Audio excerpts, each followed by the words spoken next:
ओम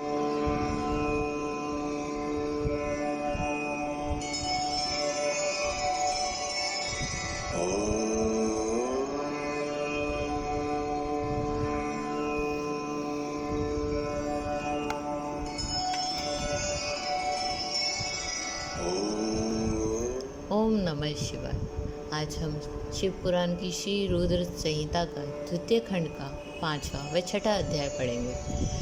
5वें अध्याय का शीर्षक है संध्या का चरित्र। सूत जी बोले, हे ऋषियों, नारद जी के इस प्रकार प्रश्न करने पर ब्रह्मा जी ने कहा, मुने, संध्या का चरित्र सुनकर समस्त कामनियाँ सती साध हो सकती हैं। वह संध्या मेरी मानस पुत्री थी, जिसने घोर तपस्या करके अपना शरीर त्याग दिया। फिर वह मुनि श्रेष्ठ मेधातिथि की पुत्री अरुंधति के रूप में जन्मी। संध्या ने तपस्या करते हुए अपना शरीर इसलिए त्याग दिया था क्योंकि वह स्वयं को पापिनी समझती थी। उसे देखकर स्वयं उसके पिता और भाइयों में काम की इच्छा जागृत हुई थी। तब उसने इसका प्रायश्चित करने के बारे में सोचा तथा निश्चय किया कि वह अपना शरीर वैदिक अग्नि में जला देगी, जिससे मर्यादा स्थापित हो।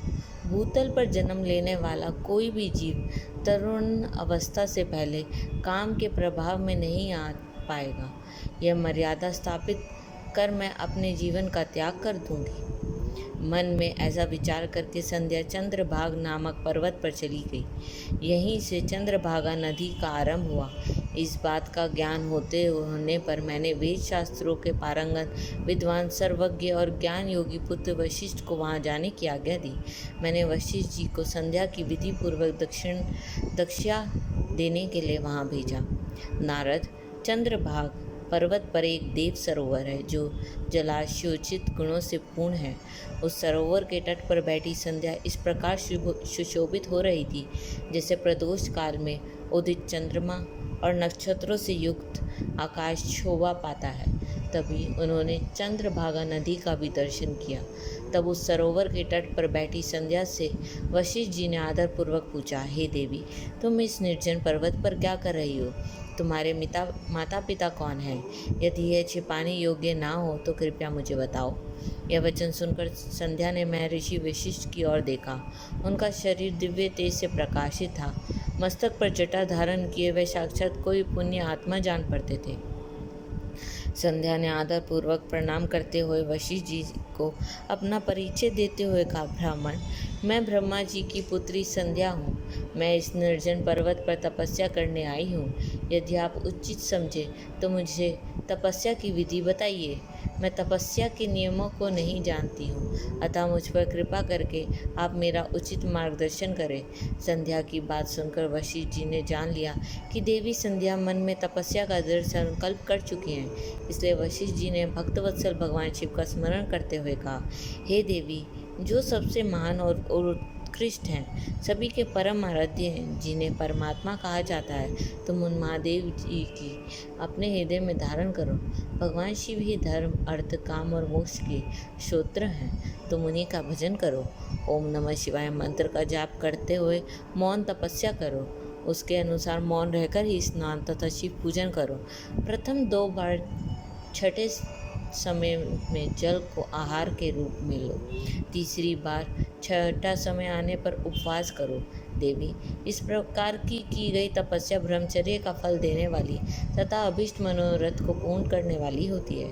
अपने मन में शुभ उद्देश्य लेकर शिव जी का मनन में चिंतन करो। वे प्रसन्न होकर तुम्हारी मनोकामना अवश्य पूर्ण करेंगे।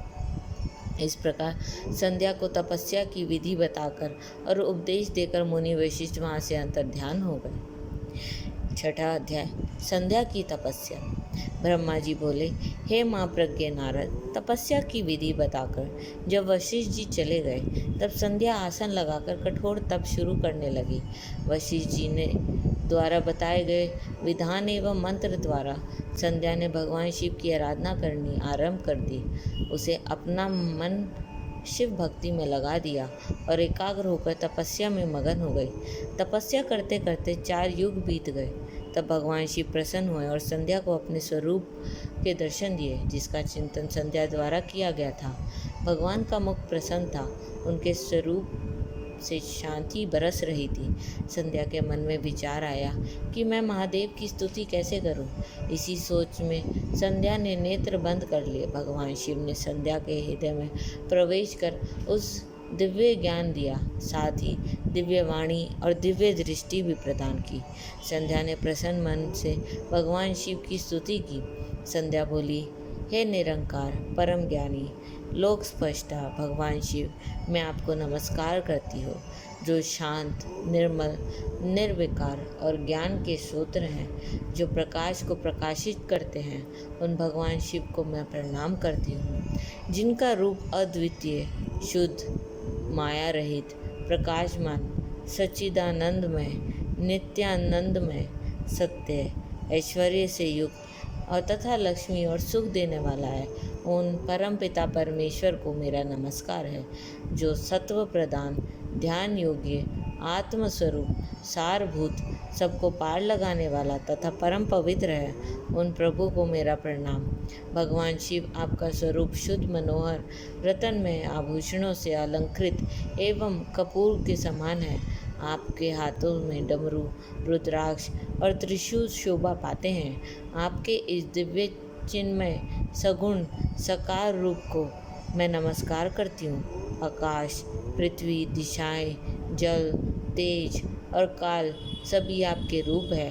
हे प्रभु, आप ही ब्रह्मा के रूप में जगत की सृष्टि, विष्णु रूप में संसार का पालन करते हैं। आप ही रुद्र रूप धरकर संहार करते हैं, जिनके चरणों से पृथ्वी तथा अन्य शरीर से सारी दिशाएं, सूर्य, चंद्रमा एवं अन्य देवता प्रकट हुए हैं, जिनकी नाभि से अंतरिक्ष का निर्माण हुआ।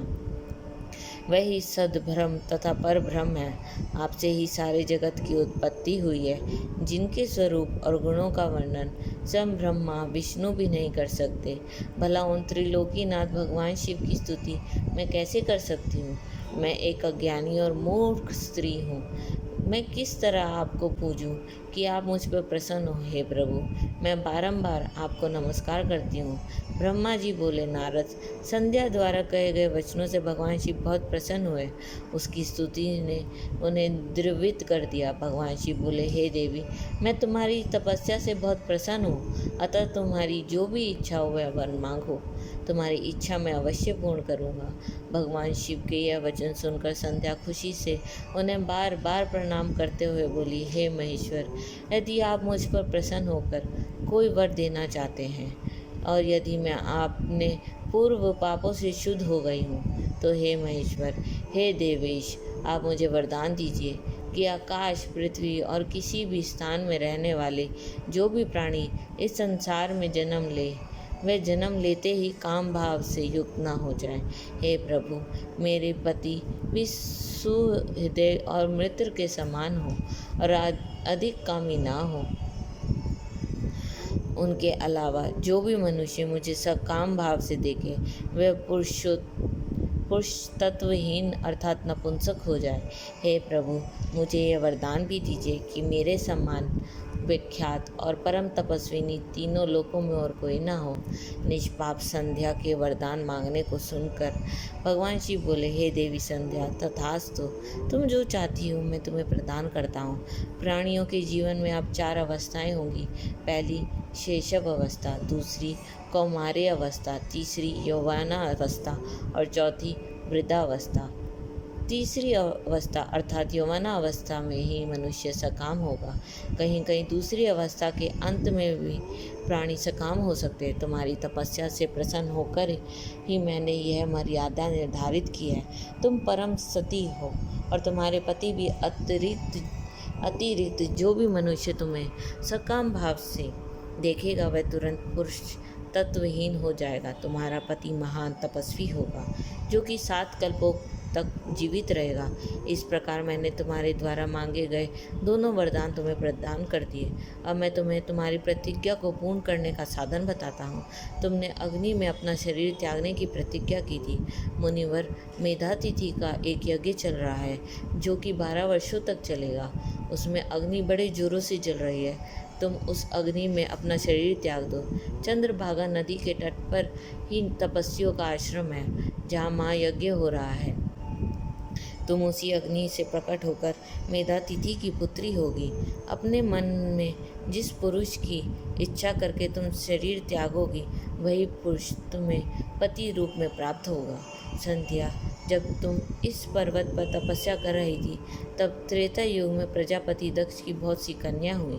उनमें से 27 कन्याओं का विवाह उन्हें चंद्रमा से कर दिया है। चंद्रमा उन सबको छोड़कर केवल रोहिणी से प्रेम करते थे।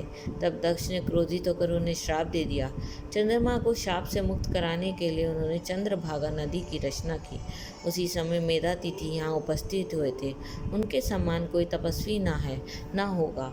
उन्हीं का ज्योतिषोत्तम नाम यज्ञ चल रहा है जिसमें अग्निदेव प्रज्वलित हैं। तुम उसी आग में अपना शरीर डालकर पवित्र हो जाओ और अपनी प्रतिज्ञा पूरी करो। इस प्रकार उपदेश देकर भगवान शिव वहाँ से अंतर्ध्यान हो गए। ओम नमः शिवाय।